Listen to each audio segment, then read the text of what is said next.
आप सुन रहे हैं एक महफिल जज्बातों की, कारवां ख्यालों का, कारवाने गजल तलत अजीज के साथ सिर्फ 92.7 बिग FM पर। मेरी जिंदगी मेरे पास आ, मुझे बेरुखी की न दे सजा, तेरे साथ जो न गुजर सके, मुझे ऐसी उम्र न दे खुदा, मुझे ऐसी उम्र न दे खुदा। और मैं हूं तलत अजीज और आप सुन रहे हैं एक नया एपिसोड कारवाने गजल ऑन 92.7 बिग FM। वेलकम, खुशामदीद। और आज का एपिसोड हम यहीं पर शुरू करते हैं। इतवार का दिन है और आप जानते हैं कि आज भी एक कोई खास एपिसोड ही होगा। जी बिल्कुल, क्योंकि मेरे साथ स्टूडियो में एक ऐसी शख्सियत बैठी हैं जिनका नाम मैं अभी नहीं बताऊंगा। सिर्फ एक हिंट दूंगा कि इन्होंने अपने कैरियर की शुरुआत 90s में की, बड़ी धूम से, और इतनी पॉपुलर हुई है। बहुत अच्छी सिंगर हैं, फिल्म में बहुत सारे गाने गाए जो हिट थे। उसके अलावा गज़ल में इनका दखल है जो बहुत कम लोग जानते हैं। मैं जानता हूं क्योंकि मेरे साथ इन्होंने गज़ल गाई है, हमने शोज किए हैं। बहुत अच्छी सिंगर और मेरी कॉम्पोजिशंस भी इन्होंने बहुत गाई हैं। अब ये कौन है मैं लौट के बताऊंगा। फिलहाल शो की शुरुआत करते हैं। अभी अभी आपने जो सुना मेहदी हसन साहब की बहुत खूबसूरत गज़ल ही कहूँगा या नगमा था फिल्म का। अब आगे जो सुना रहा हूँ वो मेहदी साहब का गाया हुआ एक बहुत ही मशहूर नगमा है फिल्म का, कतिल शफाई साहब का लिखा हुआ, जिसको मैंने रिकॉर्ड किया था 1989-90 में एक मेरी एल्बम में। तो मैं वो पेश करूंगा जरा। हमारे दिल से मत खेलो, खिलौना टूट जाएगा, जरा सी ठेस पहुंचेगी, ये शीशा टूट जाएगा हमारे दिल से। आप तो पहचान गए होंगे, जी हाँ, ये वही हैं जसपिंदर नरूला। बहुत मशहूर और मारूफ हमारे इंडस्ट्री की बहुत ही मशहूर सिंगर और बहुत ही टैलेंटेड के अलावा बहुत ही सुलझी सिंगर हैं, सुलझी इंसान हैं। जसपिंदर जी, वेलकम टू द शो कारवाने गज़ल में। बड़ा मज़ा आया आप आए। और मैं हमारे सुनने वालों को बताना चाह रहा था कि फिल्म के अलावा भी आपने बहुत सारे, आप शब्द भी गाती हैं, आप गीत भी गाते हैं, पंजाबी तो गाती हैं आप, मशहूर हैं आप, फिल्म के नगमे इतने गाए हैं। लेकिन लोगों को ये नहीं पता है जो आम आदमी है कि आप गज़ल भी कितना अच्छा गाती हैं। इन्होंने मेरे साथ बहुत सारे प्रोग्राम किए हैं जी। और मुझे याद है 2002 में हम अमेरिका का टूर किए थे, कनाडा अमेरिका, और वहां पर हम दोनों ने मिलकर वो उमराव जान में जो मैंने गजल गाई वो साथ में गाया था, लाइक ए ड्यूएट लाइव, है ना। तो मैं चाहूंगा जसपिंदर जी आपकी इजाजत से हमारे सुनने वाले जो कारवाने गजल के हैं उनको वो रिकॉर्डिंग जो मेरे पास है वो जरा उसकी झलक सुना दें, तो आपको भी पता लग जाएगा कि जसपिंदर जी कितनी वर्सेटाइल है। वैसे जब लौटूंगा तो हम और बातें करेंगे, कुछ नई चीजें हैं जो जसपिंदर जी बात करना चाहेंगी, लेकिन जब तक आप ये गजल उमराव जान की जसपिंदर जी और मेरी आवाज में सुनिए। आप सुन रहे हैं तलत अजीज को 92.7 बिग FM पर कारवाने गजल में, जिस एपिसोड में जसपिंदर नरूला साहिबा मेरे साथ मौजूद हैं। रिकॉर्डिंग सुनी जसपिंदर जी के साथ, उमराव जान की गजल जो हमने गाई थी। जसपिंदर जी, आप इतना अच्छा गजल गाती हैं और मैं जानता हूं, लेकिन हमारे सुनने वालों को बताना चाहूंगा कि गजल की तरफ आपका रुझान कैसे हुआ, कब हुआ और किससे आप मुतासिर हुई? बड़ी पुरानी एक छोटी सी कहानी है। वो ये है कि संडे का दिन था और मम्मी मेरी चोटी कर रही थी। पाकिस्तान रेडियो बहुत सुना करती थी वो, तो पाकिस्तान रेडियो सुनने के लिए उनको ट्रांजिस्टर जो है वो घुमा घुमा के रखना पड़ता था, फ्रीक्वेंसी जहाँ मतलब ठीक आ रही आवाज़ आनी चाहिए। आती तो बहुत ऐसी आवाज़ थी कि बीच में बहुत डिस्टर्बेंस रहता था। तो मेरी अम्मी सुनती सुनती और चोटी बना रही हैं, तो मैंने एकदम बोला आहा। तो कहली क्या हुआ? उनको लगा मेरे बाल शायद खिंच गए या कुछ, तो बोली कि क्या हुआ? तो मैंने कहा आपने सुना नहीं, वो खान साहब ने कितनी अच्छी हरकत ली। मेहदी हसन साहब की गजल आ रही थी और मैंने बोला खान साहब ने कैसी अच्छी जगह कही, तो मैंने ऐसे कहा हरकत ली, तो पंजाबी में ऐसे बोली मैं कितनी सोहनी हरकत ली।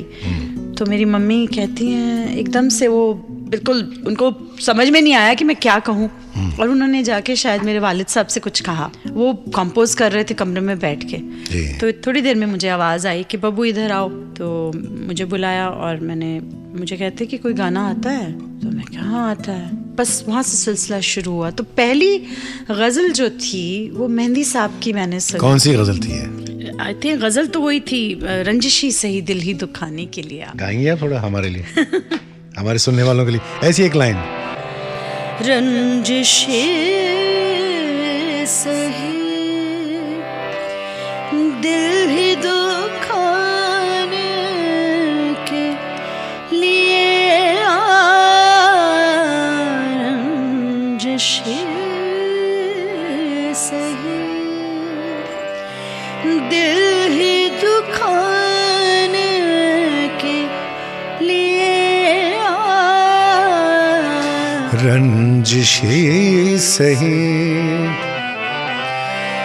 आ फिर से मुझे छोड़ के जाने के लिए, रंजिश। तो आपका गजल से ताल्लुक बहुत पुराना है, और लेकिन उसके बावजूद आपने फिल्मों में आप जब आई तो आपने बहुत सारे नगमे गाए जो हिट हुए। अनगिनत सदियों की तारीख बहीमान तिलस्म, रेशमो अतलसो कम ख्वाब में बुनवाए हुए, जा बजा बिकते हुए कूचो बाजार में जिस्म, खाक में लिथड़े हुए खून में नहलाए हुए, लौट जाती है उधर को भी नजर क्या कीजिए,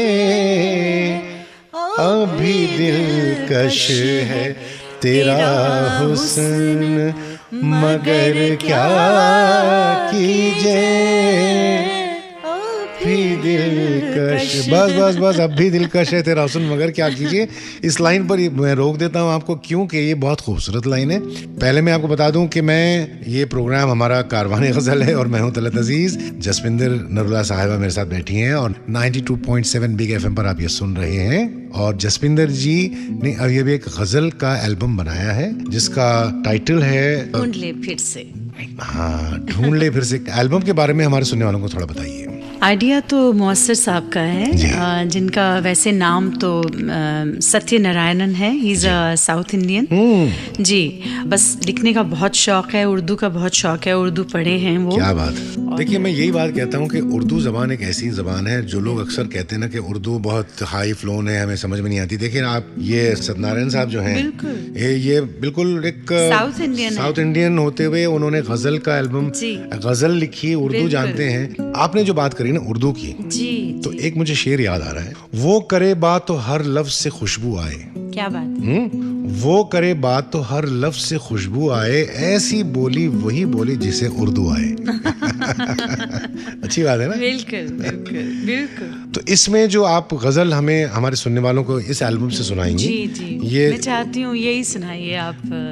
यही अभी दिलकश है तेरा हुस्न मगर क्या कीजिए। लेकिन हम सुनने वालों को ये बता दें कि ये लाइन से मुतासिर होकर मुअस्सर साहब ने सिर्फ एक ही लाइन फैज की लिए, बाकी की गजल उस पर उन्होंने अलग गजल कंपोज की है जिसको जसविंदर जी ने गाया है। तो जसविंदर जी के जरिए हम ये गजल सुनते हैं। हाँ, तो 14 नवंबर जो गुजरा परसों इनका एल्बम रिलीज हो चुका है। अगर आप ये खरीदना चाहते हैं तो you can go on amazon.in और फ्लिपकार्ट पर ये अवेलेबल है। और 14 नवंबर को परसों जसविंदर जी की सालगिरह भी थी। तो ये गजल सुनिए और जब मैं लौटूंगा फिर और सारी बातें होंगी। तब तक के लिए आप ये गजल सुनिए और मैं हूँ तलत अजीज। ये है कारवाने गजल 92.7 बिग एफएम पर और आपका बहुत बहुत शुक्रिया। Thank you very much. Thank you to you and big FM. नहीं उन लोगों ने हमें याद किया। You welcome. एंड हम एक दूसरे के हम थैंक यू करते रहेंगे।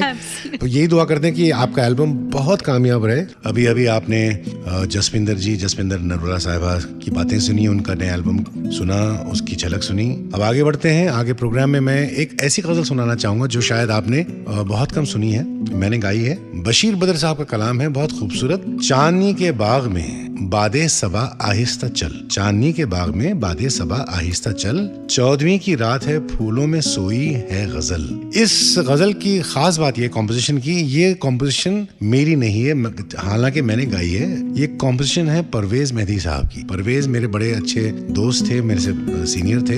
एक दिन बैठे थे घर पे, बहुत साल पहले की बात है, और उन्होंने ये कॉम्पोजिशन बनाई। बोले कि यार तुम इसे गाओ, तो मुझे बहुत अच्छी लगी, क्योंकि इसमें खास बात यह है कि कुछ रागों का मेल है, मालकोस, चंद्रकोस, और थोड़ी सी और एक स्केल आ जाती है। मैं आपको थोड़ा सा सुना देता हूँ और फिर उसके बाद गजल सुनिए आप। धरे सा गा मा धा नि सा नि धा मा गा सा नि धा सा, ये मालकोस हो गई। और इसमें चंद्रकोस जो कहते हैं राग में, एक सुर का फर्क होता है। सा गा मा धा नि धा नि सा दानी दा मा गा सा नि दानी सा गा मा गा सा। अब ये दोनों राग मिक्स हो रहे हैं इसमें।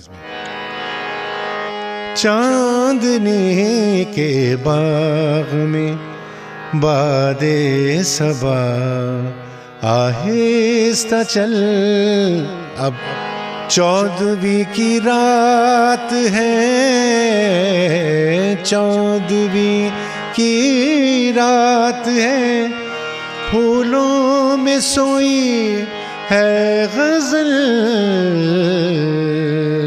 ये रिक्वेस्ट आई थी मेरे फेसबुक पेज पर, मिस्टर कादर सयानी। अगर कादर साहब आप सुन रहे हैं तो आपकी रिक्वेस्ट हम पूरी कर रहे हैं। और हमारे सुनने वालों को ये भी बता दूं कि अगर आपको कोई रिक्वेस्ट भेजनी है तो आप मेरे फेसबुक पेज पर रिक्वेस्ट भेज सकते हैं। जितनी हो सके मैं पूरी कोशिश करूंगा। और मेरा ट्विटर जो है @तलतअजीज2, आप जानते हैं, इस पर आप अपने तासुरात भेजिएगा। अब मैं आपको एक ऐसी गजल सुनाना चाहूंगा जो आपने बहुत बार सुनी है। अपनी तस्वीर को सीने से लगाता क्या है, एक नजर मेरी तरफ देख तेरा जाता क्या है।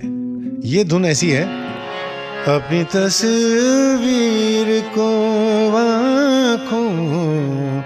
अब ये जो स्केल है ना, आपको बताना चाहूंगा, एक मेहदी साहब ने गजल गाई थी बहुत सिमिलर स्केल में। बेकरारी बेकरारी सी बेकरारी है, दिन भी भारी था रात भारी है, बेकरारी सी बेकरारी है, दिन भी भारी था रात भारी है, अपनी तस्वीर को आँखों से लगाता क्या है। देखिए कैसे दो अलग अलग फनकार और कॉम्पोजिशन भी बनाए हैं, मुतज़ाद कॉम्पोजिशन हैं, लेकिन कितना ज़बरदस्त जोड़ है, लिंक है। तो ये बहुत ख़ास बात है। गज़ल कॉम्पोजिशंस में कभी कभी ऐसा होता है कि दो मुख्तलिफ फ़नकार अपनी धुन बनाते हैं, अपने स्टाइल में बनाते हैं, लेकिन वो कहीं ना कहीं आके ऐसा लगता है कि साथ बैठकर बनाए हैं। तो ये बहुत ख़ास बात है। तो सुनिएगा ग़ुलाम अली साहब की गाई हुई अपनी तस्वीर को आँखों से लगाता क्या है। और इसी गज़ल से मैं आज के लिए आपसे इजाज़त चाहता हूँ, यानी कि मैं तलत अजीज़। कारवान गज़ल प्रोग्राम सुन रहे थे आप 92.7 बिग FM पर। तो चलिए अगले हफ्ते फिर मुलाकात होगी। तब तक के लिए शब बखैर, खुदा हाफिज़। और उम्मीद करता हूँ कि आने वाला हफ्ता आपका बहुत अच्छा गुजरे। फिर आपसे मुलाकात होगी।